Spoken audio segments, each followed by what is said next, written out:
Y a-t-il des désodorisants dans les toilettes russes? Oui, si les buissons sont en fleurs. Y a-t-il des lavabos? Oui, si vous vous lavez les mains dans la neige. Ces blagues, bien que volontairement exagérées, illustrent un phénomène fascinant dont nous allons parler aujourd'hui. Tu te souviens quand les médias en Europe parlaient d'une inflation grimpant à presque 10% par an? En Russie, les prix des aliments peuvent augmenter de 10% en une seule nuit. As-tu récemment visité un parc en Europe pour te détendre après le travail? Y as-tu vu des montagnes de déchets ou des meutes de chiens errants à la recherche d'une proie? Non? Eh bien, en Russie, c'est le quotidien.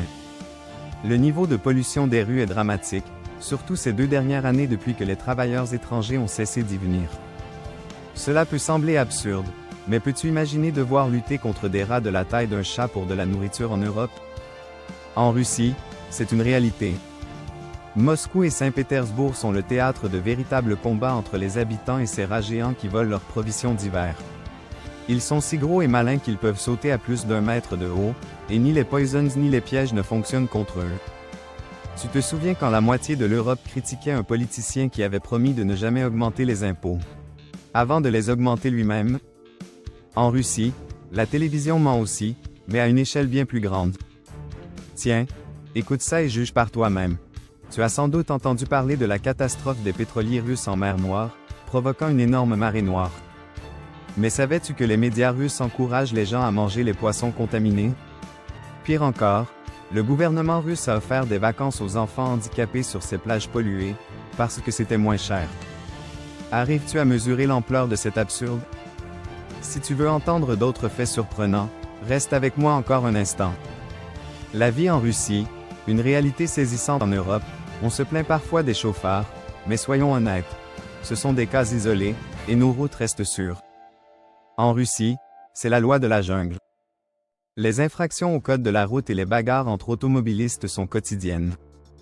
Et inutile de parler des normes de sécurité des voitures russes en cas d'accident. Parce qu'il n'y en a pas.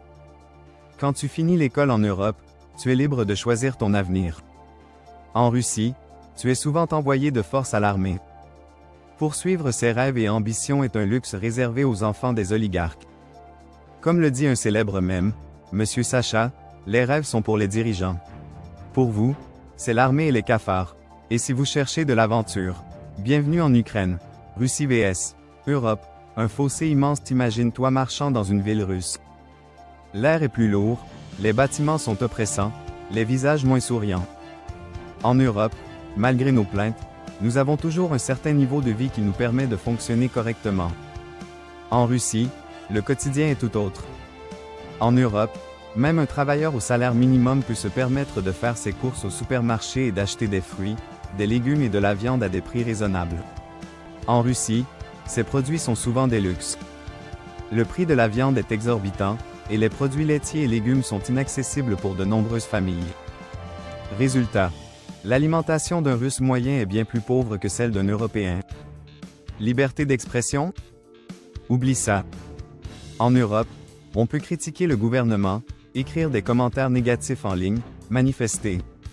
En Russie, critiquer le pouvoir peut te mener en prison, ou pire. Prenons l'exemple d'Alexeï Navalny, l'un des opposants les plus connus. Il a été arrêté plusieurs fois et même empoisonné. Quant aux journalistes qui veulent révéler la vérité sur le régime, ils disparaissent mystérieusement ou finissent en prison. Infrastructure et transport, 2 mondes opposés. Voyager en Europe n'est pas toujours parfait, mais nous avons des autoroutes, des voies express et un réseau ferroviaire bien développé. En Russie, un simple trajet entre 2 villes peut se transformer en un périple interminable, dans des conditions dignes des années 90. De nombreuses routes sont en piteux état et les transports publics sont imprévisibles. Quand ils existent. Dans certaines régions reculées, il n'y a même pas de route praticable. La seule option est l'avion. Moscou et Saint-Pétersbourg font exception, avec un métro efficace et des rues relativement entretenues. Mais dès que tu t'éloignes de ces villes, tout se détériore rapidement.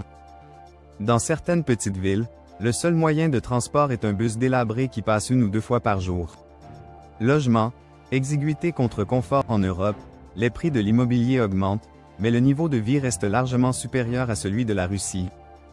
Un Russe moyen vit dans un Khrouchtchevka, un immeuble soviétique avec une minuscule cuisine et des murs si fins que tu entends tout ce que fait ton voisin.